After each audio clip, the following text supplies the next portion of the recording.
Hello guys, I welcome you all on The Catalyst and today we will discuss 13th August current affairs। तो सबसे पहले हम लोग एक बहुत इंपॉर्टेंट टॉपिक के बारे में बात करने वाले हैं एंड दैट इज कि पार्लियामेंट लगातार जो उसका टेन्योर होता है, टाइम होता है, जैसे monsoon session, budget session, winter session, वो जो टाइम है वो लगातार कम होता जा रहा है क्योंकि प्रॉपर तरीके से पार्लियामेंट चल नहीं रही है। करंट जो गवर्नमेंट है, दैट मीन्स जो प्रेजेंट पावर में गवर्नमेंट है, वो भी कुछ इस प्रकार से जो स्टेप्स लिए जा रहे हैं कि उसमें डिस्कशन का कोई मोड नहीं दिया जा रहा। किसी भी बिल को पास करने के लिए कोई डिस्कशन का मोड नहीं आ रहा है। तो ये किस प्रकार की डेमोक्रेसी, जबकि भारत विश्व की सबसे बड़ी डेमोक्रेसी होने के बावजूद इस प्रकार की चीजें सामने आ रही है। और यहां पर जो PSR लेजिस्लेटिव रिसर्च नाम की जो एजेंसी, आपने बहुत नाम सुना होगा, आपको जब भी कभी समय लगे तो आप PRS लेजिस्लेटिव रिसर्च, इसके जो भी बुकलेट्स या जो भी प्रकाशित होती हैं, पब्लिश होता है, उन्हें जरूर पढ़िए क्योंकि यहां पर हमारी डेमोक्रेसी के लिए बहुत इंपॉर्टेंट पॉइंट्स दिए होते हैं। और देखिए, आपको पता है कि MPs के पास इतना टाइम नहीं है, यदि टाइम है भी तो वो उस मल्टी डायमेंशन में किसी भी बिल को डिस्कस नहीं कर पाएंगे। तो यहां पर PRS नाम की जो ये नॉन प्रॉफिट ऑर्गेनाइजेशन है वो उनकी मदद करती है और मल्टी डायमेंशनल फोल्ड में उस बिल के क्या क्या प्रोविजन है, कहां पर नेगेटिव पॉजिटिव इंपैक्ट होगा, उसे बताने का काम करती है। तो एक बहुत इंपॉर्टेंट संस्थान है, राइट। तो यहां पर हम लोग बात करने वाले कि parliament is abdicating its oversight role. तो पार्लियामेंट लगातार त्यागती जा रही है एक ओवरसाइट रोल को, जिसमें आपको पता होगा सभी जो अलग अलग स्टैंडिंग कमेटीज हैं, जब भी कोई बिल पारित होता है तो opposition, leader of the opposition या फिर ऑपोजिशन के व्यक्ति उसमें मेन हेड के तौर पे काम करते हैं और पूरी रिसर्च करते हैं बिल पर। और यहां पर एक हेल्दी डेमोक्रेसी का एग्जाम्पल देखने को मिलता है, लेकिन ऐसा अब देखने को नहीं मिल रहा है। तो यही हुआ मानसून सेशन में भी इस बार, which had ended another example of the parliament being quite ineffective in all its function, कि इसके functions में किसी प्रकार का इफेक्टिवनेस नहीं देखा गया, किसी प्रकार की कोई स्क्रूटनी नहीं हो रही है स्टैंडिंग कमेटी के द्वारा। जो क्रूशियल बिल है वहां पर तो बहुत ज्यादा रिसर्च होने की आवश्यकता थी। अब लगातार देखिए श्रिंकिंग ऑफ द टाइम का लगातार श्रिंकेज होता जा रहा है, कम होता जा रहा है समय, और साथ ही साथ कोर्स करेक्शन नीडेड। तो यहां पर ये सब जो चल रहा है उसमें एक सुधार की अब आवश्यकता है। तो देखिए, ये अपने आप में एक बहुत डिसअपॉइंटेड मोमेंट है जिसमें पार्लियामेंट मानसून सेशन का जो है बहुत हद तक नहीं चल पाया।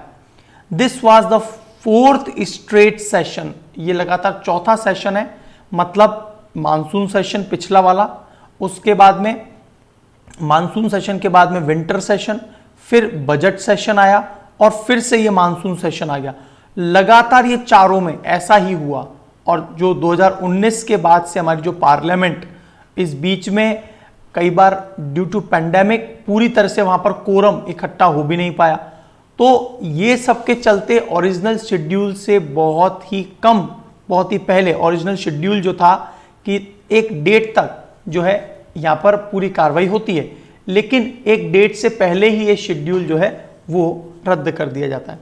This mean that many important issues had been discuss such as, मतलब ये हुआ कि बहुत से इंपॉर्टेंट इश्यूज जिनको डिस्कस होना चाहिए था वो नहीं हुए, जैसे कि कोविड-19 पर, उसके रेस्पॉन्स पर, उसके लिए स्ट्रेटेजी बनाने के लिए, चाइना का जो इनकर्जन था लद्दाख में, उस पर कोई डिस्कशन नहीं हुआ, इंडिया की economic situation after pandemic, GST और डिमोनेटाइजेशन के बाद आज तक उसका इंपैक्ट है, उसको कैसे ओवरकम किया जाए, प्राइसेस जो राइज होते जा रहे हैं लगातार इसेंशियल आइटम्स और गुड्स के, जैसे ऑयल, जैसे petrol, crude oil not crude oil, petrol, diesel, तो इन सब के ऊपर कोई डिस्कशन नहीं हुआ। फार्मर्स प्रॉब्लम पर कोई फोकस नहीं है, जबकि एक तरफ सरकार का एजेंडा ये था कि 2 मल्टीप्लाइड बाय 2 मतलब 2 गुना आय कर दी जाए, ऐसी कोशिश करेगी सरकार। To name a few and any course, और सबसे इंपॉर्टेंट कि जो स्नूपिंग ऑफ पेगासस है उस पर तो बिल्कुल भी किसी प्रकार की कार्रवाई नहीं हो रही है। तो अपने आप में ये सभी जो पॉइंट्स हैं इनको डिस्कस होना चाहिए था बट नहीं हुए। टाइम का श्रिंकेज देखने को मिला और देखिए Lok Sabha worked just 19% of its original schedule time. तो अपने शेड्यूल टाइम का केवल 19% ही जो है वर्किंग किया और राज्यसभा ने 26%।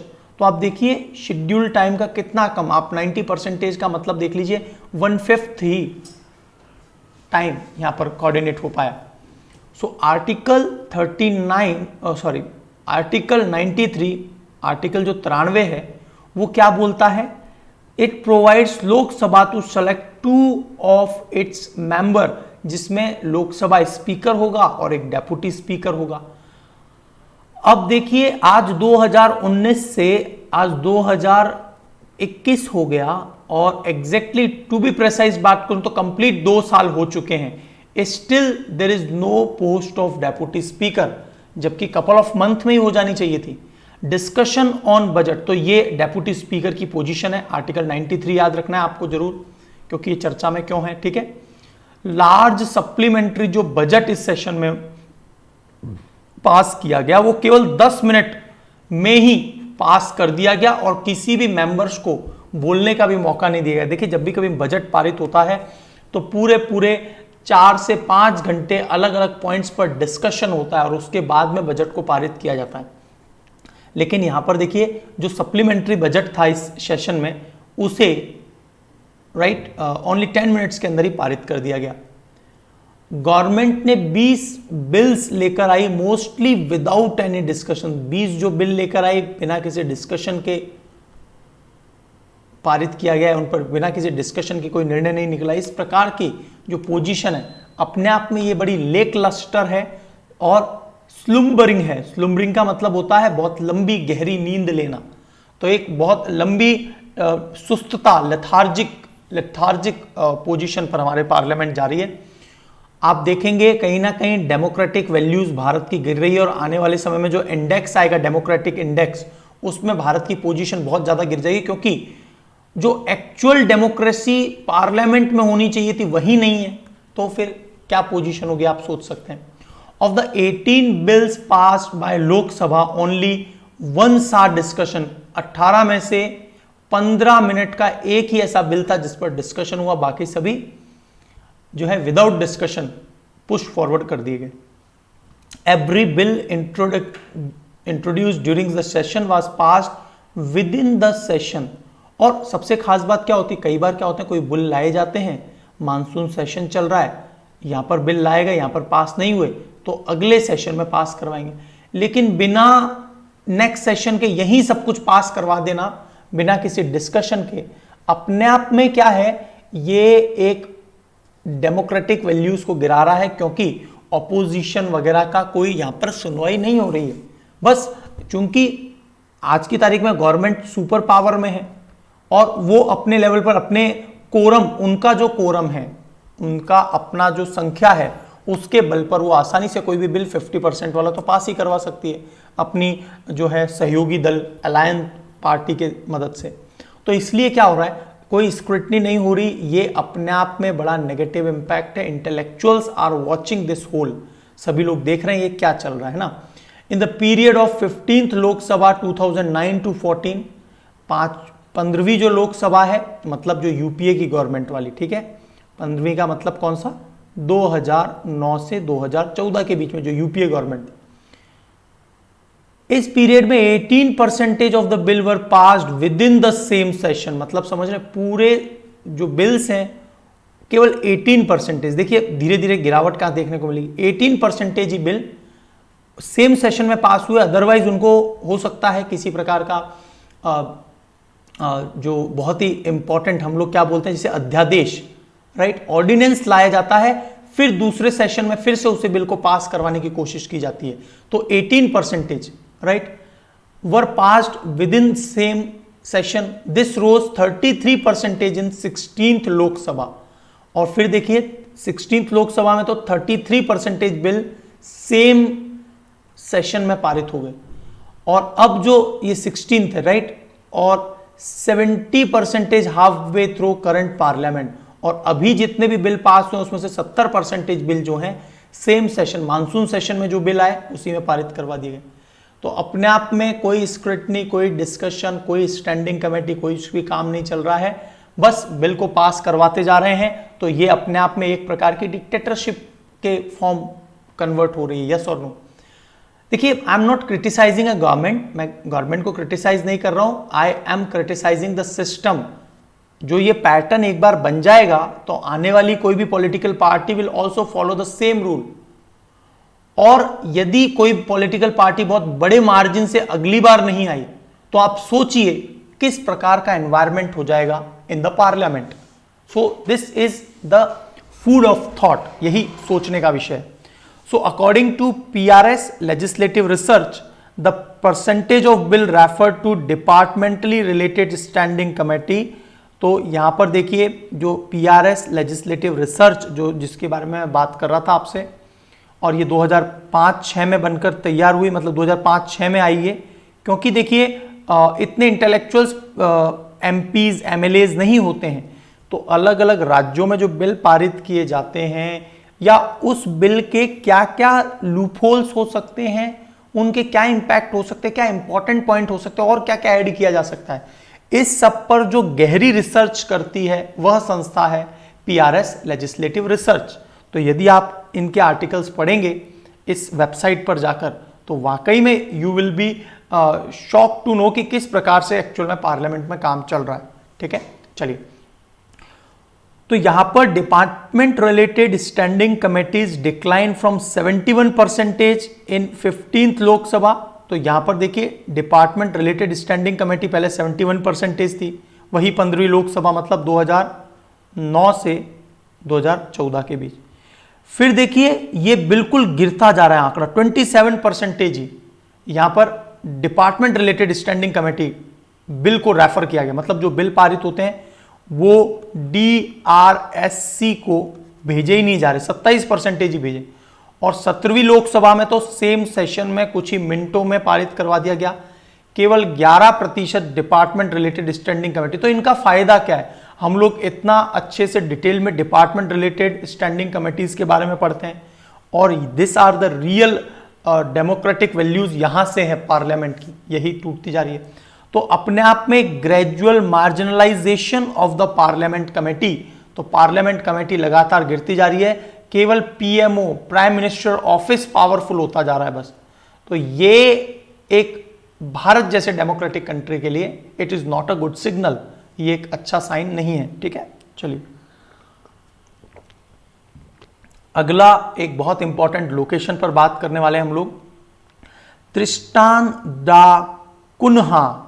ये एक जगह है, एग्जैक्टली बात करूं तो मैं यहां है, और ये अफ्रीका कॉन्टिनेंट है, तो अफ्रीका से कहीं यहां पर है, राइट। और यहां पर 300 मानव रहते हैं, ज्यादा नहीं है, और 6000 माइल्स फ्रॉम लंदन, लंदन से ये 600 माइल दूर है, लेकिन इस पर लंदन का ही कंट्रोल है, इस पर भी सेंट हेलेना, एसेंशन, राइट, इन सब पर भी। और त्रिस्टान दी कुना, तो ये है असेंशन, अजम्पशन आइलैंड अलग है, असम्पशन आइलैंड वो यहां है, ठीक है। और ये है एसेंशन, राइट, सेंट हेलेना और त्रिस्टान दी कुना, ये तीनों ही आइलैंड इंग्लैंड के कब्जे में है। और साउथ अटलांटिक वाटर, तो ये साउथ अटलांटिक वाला ही रीजन है, और इसे कंसीडर किया जाता है रिचेस्ट इन द वर्ल्ड। किस मामले में? The water around the island are considered, इसके आसपास जो पानी है वो सबसे रिचेस्ट माना जाता है, क्योंकि यहां पर जो इकोलॉजिकल कंडीशंस है वो बहुत इंपॉर्टेंट है। और इसीलिए इसके इस त्रिस्टान डी कुन्हा नाम का जो ये आइलैंड है, इसके आसपास के एरिया को डिक्लेयर किया गया है हाल ही में मरीन रिजर्व, राइट, इसे मरीन रिजर्व डिक्लेयर किया गया है त्रिस्टान डी कुन्हा के आसपास के पूरे रीजन को, 6,87,000 स्क्वायर किलोमीटर को, क्योंकि ये रिच बायोडाइवर्सिटी यहां पर पाई जाती है, ठीक है। तो इसीलिए ये त्रिस्टान डा कुन्हा, सेंट हेलेना, एसेंशन, ये तीनों आपको जरूर आइलैंड्स याद रखने। तो अब हम चलते हैं आज के एमसीक्यूज राउंड में, और एमसीक्यूज राउंड में आपका पहला प्रश्न आ रहा है, दैट इज यहां पर एक पूरा स्टेटमेंट दिया गया है आपको। He was the Indian ruler who resisted the east India companies conquest of southern India, जिसने दक्षिणी भारत में जो ईस्ट इंडिया कंपनी जो लगातार बढ़ाती जा रही थी अपना ताना बाना, उसको रोकने का प्रयास किया, विरोध किया। He used to say it was better to live 2 days like a tiger. उन्होंने ऐसा कहा, ये ज़्यादा अच्छा है कि हम लोग एक शेर की, टाइगर की तरह से, बाघ की तरह से जिए, then drag out an existence like a sheep, बजाय कि हम लोग केवल जिंदगी को खींच तान कर एक शीप की तरह से, एक भेड़ की तरह से जिए for 200 years, तो उसके 2 दिन जीना अच्छा है। He is also popularly known as Tiger of Mysore. बहुत ही सिंपल क्वेश्चन है, बताइए किसके बारे में बात हो रही है। It is a very simple question. Yes, you all are I think absolutely correct. Tipu Sultan, आपको याद आ रहा होगा 4 इंडो मैसूर वार हुए थे, चौथा जो 1799 में हुआ था उसमें टीपू सुल्तान की मृत्यु हो गई थी, but he was really a dairying person.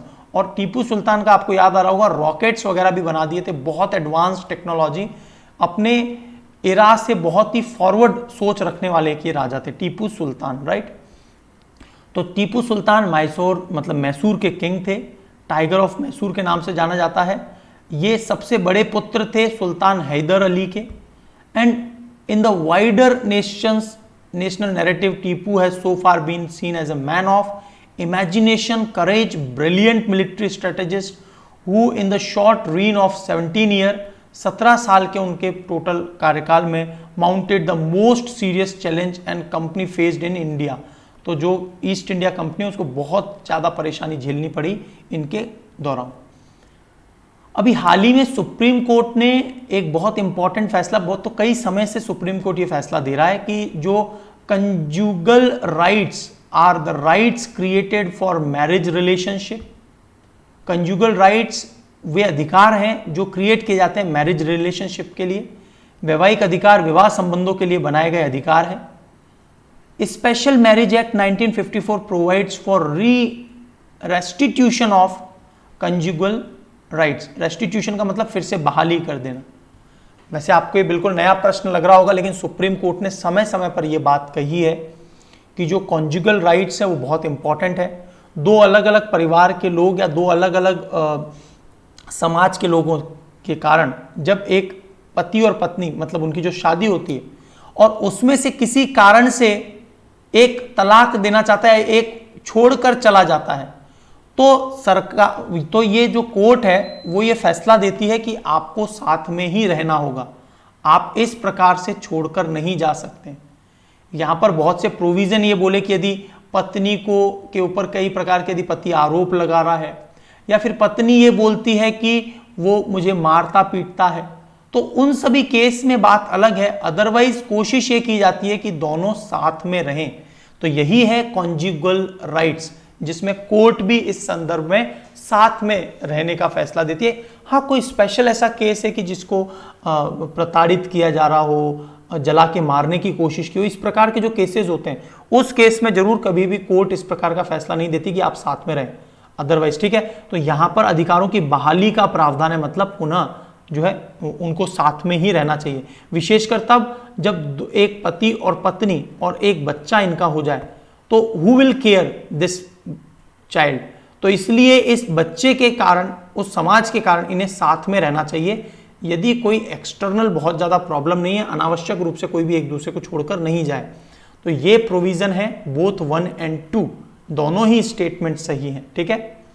Is it clear? तो conjugal rights are the rights created by marriage, अभी सुप्रीम कोर्ट ने इस पर फैसला दिया था।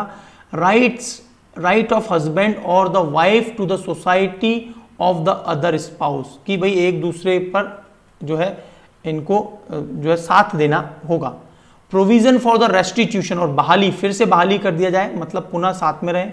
Conjugal rights are identical in section 22 of the special marriage act 1954 के section 9 में, हिंदू मैरिज एक्ट 1955 में यही प्रोविजन दिया गया है।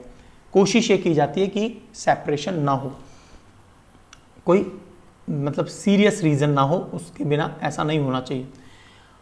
बहुत इंपॉर्टेंट दो स्टेटमेंट आपकी स्क्रीन पर हैं। Constitution of India defines forced labour and considered it an offence punishable under the law. क्या constitution of India forced labour को एंड कंसीडर करता है क्या इन ऑफेंस को पनिशेबल अंडर द लॉ? क्या ऐसा कुछ है, बताइए।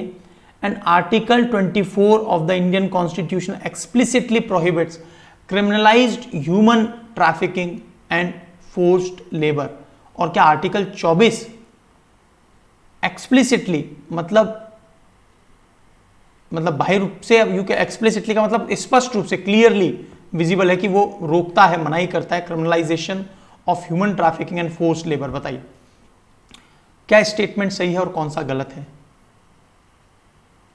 बहुत ही इंपॉर्टेंट पॉइंट है। देखिए ये सेकंड स्टेटमेंट यहां पर गलत है, क्योंकि आपको याद आ रहा होगा ये जो स्टेटमेंट है, दिस स्टेटमेंट ह्यूमन ट्रैफिकिंग और फोर्स्ड लेबर को रोकने के लिए, जबरन जो श्रम करवाया जाता है, इसके लिए है आर्टिकल 23, नॉट आर्टिकल 24। 24 में तो जो छोटे बच्चे हैं, बाल श्रम को रोकने का प्रयास किया जाता है। तो बाल श्रम को रोकने के लिए आपको याद रखना है 24 आर्टिकल। Is it clear? और साथ ही साथ में जो एक और इंपॉर्टेंट पॉइंट है कि constitution of India defines forced labour and considered it an offence punishable under the law. तो कॉन्स्टिट्यूशन में डिफाइन नहीं है फोर्स लेबर के बारे में, and consider it offence punishable under law. तो ये डिफाइंड नहीं किया गया। देखिए यहां पर कॉन्स्टिट्यूशन ने कहीं भी फोर्स लेबर को डिफाइन नहीं किया है, जबरन लेबर है क्या, ठीक है। और the supreme court of India has read the provision expensively and provided specifically guidance on the definition.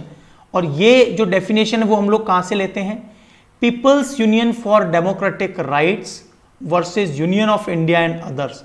ये जो केस है people's union of democratic rights and union of India case, इसके तहत सुप्रीम कोर्ट ने भारत में डिटरमाइन किया कि forced labour should be defined as any labour for which the worker receives less than the government stipulated minimum wage. Government ने किसी कार्य के लिए जो मिनिमम वेज रखा हुआ है उससे कम कोई व्यक्ति प्राप्त कर रहा है तो ये अपने आप में फोर्स्ड लेबर है, मतलब जबरन काम करवाया जा रहा है, ठीक है। और जो आपको सेकंड स्टेटमेंट है that is related to article 23 not 24। 24 में तो बाल श्रम के बारे में बात की गई, ठीक है। Prohibition of traffic and human being and forced labour, तो उनको रोकने के लिए, ठीक। मेकेदाटू डैम प्रोजेक्ट बहुत ही चर्चा में रहता है in news recently. It is a deep gorge situated at the confluence of which river? Mekedatu. बताइए मेकेडेटू का मतलब होता है जो एक बकरी एक लंबी छलांग मारती है, क्योंकि एक बहुत बड़ा प्रोजेक्ट है तो यहां से जो पानी निकलता है उससे इलेक्ट्रिसिटी बहुत पैदा हो सकती है। एक प्रश्न ये है कि बताइए पहले तो कि ये किस राज्य में लोकेटेड है, सबसे पहला क्वेश्चन तो ये। और दूसरा प्रश्न, ये तो मैंने बनाया है, और दूसरा प्रश्न ये है जो आपको अलग से क्वेश्चन दे रहा हूं, river Kaveri and its tributary Arkavathi, right. Arkavathi जो ट्रिब्यूटरी है और रिवर कावेरी, इस पर ये डैम लोकेटेड है, मेकेडेटू डैम प्रोजेक्ट। और कहां पर है, कौन से राज्य में ये? It is located in Karnataka, ठीक है। मेकेडेटू बहुत ही इंपॉर्टेंट है, हमेशा ये चर्चा में इसलिए रहता है क्योंकि तमिलनाडु आरोप लगाता है कि कर्नाटका जो है इस बांध की मदद से पानी रोक रहा है, किसका? कावेरी रिवर का। और अर्कावती जरूर याद रखना। चलिए कावेरी के बारे में कुछ इंपॉर्टेंट स्टेटमेंट है। कावेरी को आपको पता होगा दक्षिण गंगा के नाम से भी जानते हैं, वृद्ध गंगा, ओल्ड गंगा के नाम से हम किसे जानते हैं? गोदावरी को ओल्ड गंगा के नाम, ठीक है। और साउदर्न गंगा के नाम से कावेरी को जानते हैं क्योंकि एक सदाबहार पेरेनियल रिवर है। Kaveri also known as Kaveri river originates in the western Ghat of Bangara Balike forest. तो क्या ये बंगरा बलिक वन फॉरेस्ट वैली कर्नाटका में से निकलती है? बताइए क्या ऐसा कुछ है? It is the basis for Ranganathittu bird life sanctuary. और रंगनथिट्टू जो बर्ड लाइफ सेंचुरी है उसका ये आधार नदी, मतलब उसके वहाँ पर जो इकोलॉजी बायोडाइवर्सिटी है वो कहीं ना कहीं इनके कारण है। बताइए क्या ऐसा कोई रीज़न है? Which statement is correct here? मैंने आपको थोड़ा सा समय दे देता हूँ ताकि बताइए। Ranganathittu bird life sanctuary and Bangarabalike forest valley.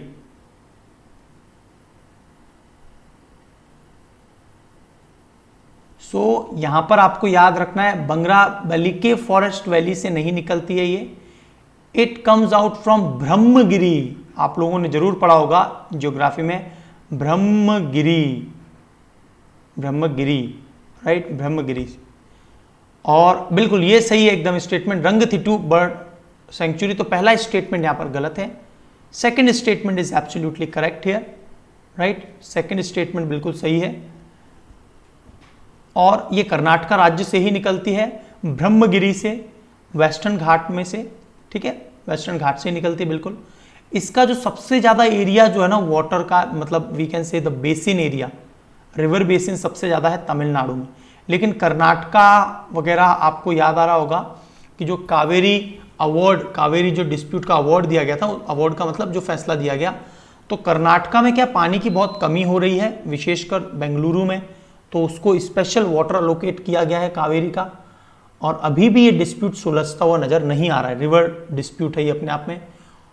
43,868 square kilometre Tamil Nadu में इसका बेसिन है, कर्नाटका में 34,273 है, केरला में 2,866 है, और पौंडीचेरी। तो ये चारों राज्य और ये एक यूनियन टेरिटरी, 3 राज्य, ये याद रखना। की डिस्ट्रीब्यूटरीज कौन कौन सी है? हेमवती, लक्ष्मण तीर्थ, काबिनी, अमरावती, नोएली, है ना, सॉरी नोइल, और भवानी रिवर्स, ये सभी इसकी की ट्रिब्यूटरीज रिवर हैं। और यहां पर इंपॉर्टेंट जो फाल हैं, upon entering Tamil Nadu Kaveri continues through series of twisted wild gorges.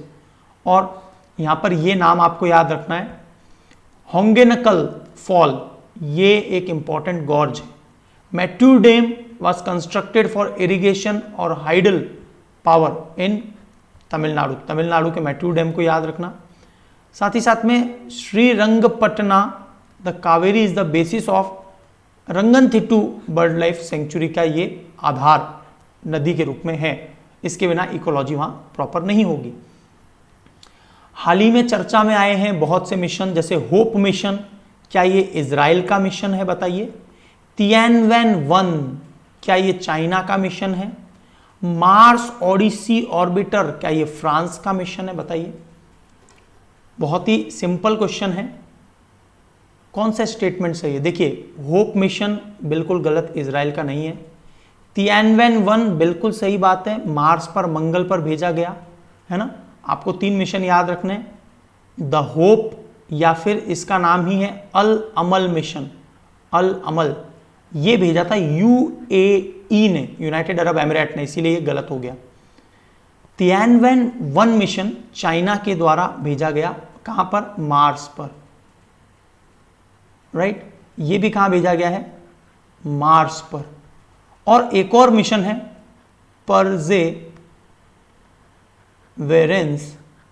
Perseverance mission, ये यूएसए के द्वारा मार्स पर भेजा गया इसी वर्ष, ठीक है, पहुंच गए, इसी वर्ष पहुंचे हैं। पहला स्टेटमेंट गलत हो गया, काट कर दीजिए, ये गलत हो गया, ये गलत हो गया। सेकंड बिल्कुल सही है, तो ये दोनों सही हो सकते हैं। मार्स ओडिसी मिशन को तो नासा ने भेजा था, राइट, नासा ने भेजा था, तो इसलिए ये भी गलत हो गया, फ्रांस ने नहीं, नासा मतलब यूएसए ने, तो ये भी गलत। A will be the correct answer, ठीक है। चलिए, तो ये कुछ पॉइंट्स आपको जरूर याद रखने। तियानवेन, मार्स ओडिसी नासा का मिशन है, यूनाइटेड अरब एमिरेट्स। हाँ, एक इंपॉर्टेंट वर्ड क्या है? एक इंपॉर्टेंट वर्ड ये है कि एक इंपॉर्टेंट वर्ड है बेरेशित मिशन, बेरेशित मिशन जरूर इजराइल ने भेजा है, ठीक है। The term Pegasus sometimes mention in the news recently related to, Pegasus snooping मामला, बताइए क्या है ये एक प्रकार का? क्या ये कोई एक्सोप्लैनेट है, क्रिप्टो करेंसी है, स्पेस लॉन्च व्हीकल है, या स्पाईवेयर टूल है? बिल्कुल सभी को पता है, ये तो स्पाईवेयर टूल है। इस पर बहुत ज़्यादा डिस्कशन हो रहा है। एनएसओ ग्रुप बहुत ज़्यादा सख्ते में है, सरकार भी, है ना। विशेषकर एनएसओ की पैरवी कौन करते थे? जो नेफ्ताली बेनेट नहीं, जो करंट हेड है, जो पहले थे, राइट, बहुत ही इंपॉर्टेंट व्यक्ति हैं वो, है ना।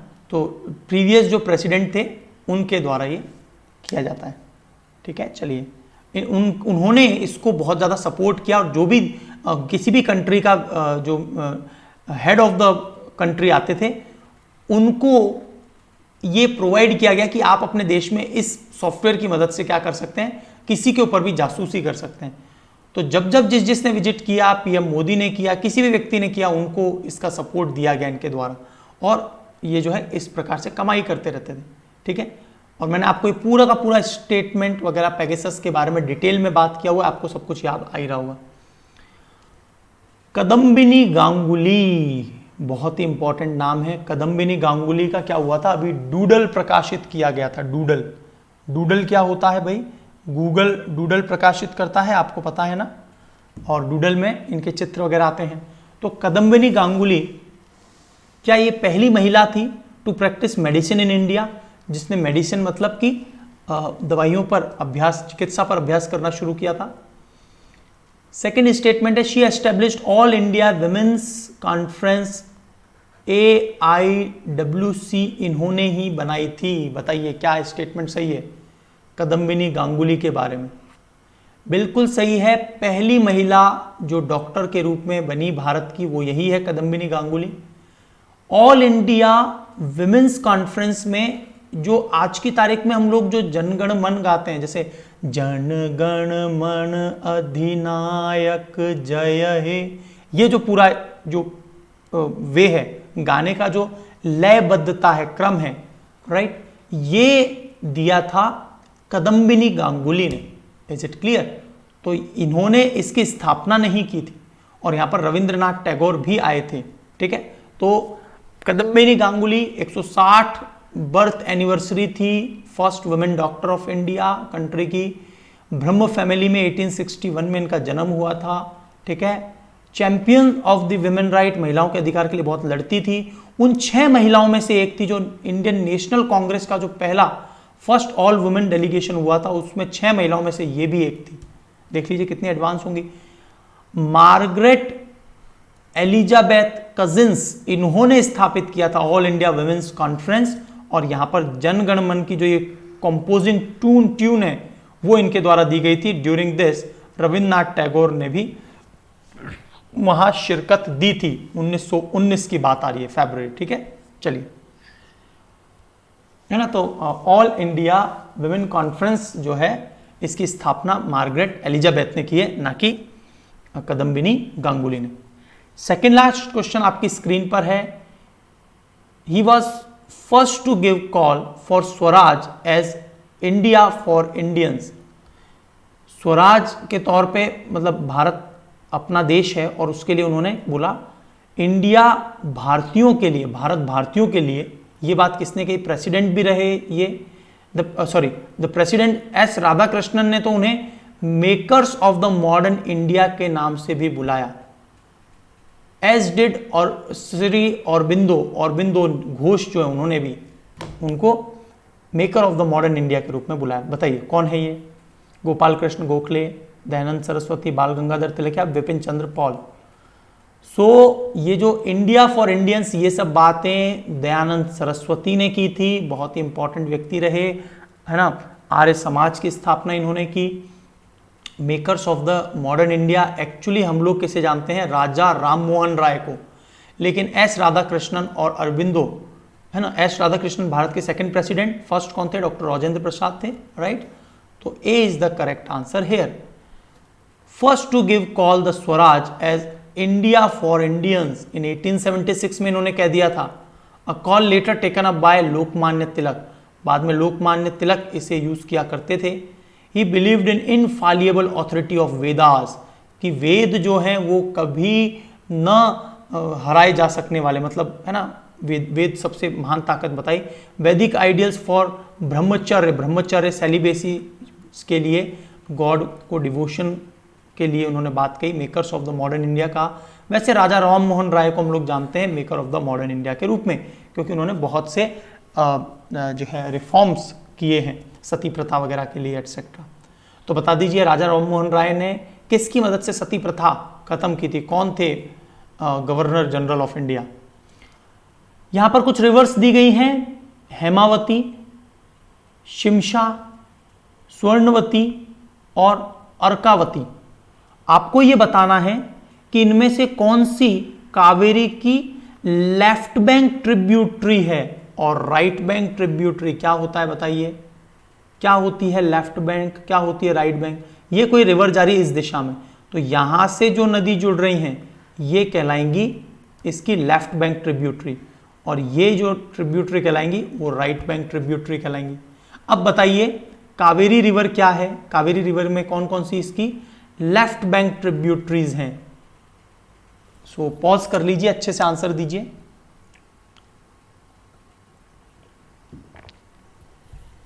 सो correct answer here is Hemavathi, बिल्कुल लेफ्ट बैंक ट्रिब्यूटरी है। शिश्मा और अर्कावती ये तीनों लेफ्ट बैंक है। स्वर्णावती जो है वो राइट बैंक ट्रिब्यूटरी है। So B is the correct answer है, ठीक है, ये राइट बैंक ट्रिब्यूटरी है। तो यहां पर देखिए आप कि ये कावेरी नदी जा रही है। अब देखिए हेमावती देख लीजिए राइट बैंक है, क्योंकि ये कहां से जा रही है, ऊपर से मिली। शिमशा ऊपर से मिल रही है, ठीक है। इसके बाद है ये अमरावती है, राइट, अमरावती ये राइट बैंक ट्रिब्यूटरी मानी जाएगी, राइट। और स्वर्णवती देख लीजिए आप, ये तो स्वर्णवती है, ये स्वर्णवती कैसे है, राइट। काबिनी भी क्या है, राइट बैंक। स्वर्णवती भी क्या है, right bank tributary. Is it clear. तो ये पॉइंट्स आपको जरूर याद रखने हैं। देखिए लेफ्ट बैंक में हेमावती, शीशमा और अर्कावती, राइट बैंक में लक्ष्मण तीर्था, काबिनी और स्वर्णवती, भवानी और नोइल। तो ये इस प्रकार से आपको गंगा, यमुना, इनकी left bank, right bank tributary, Brahmaputra की, ये सभी जरूर पता होनी चाहिए।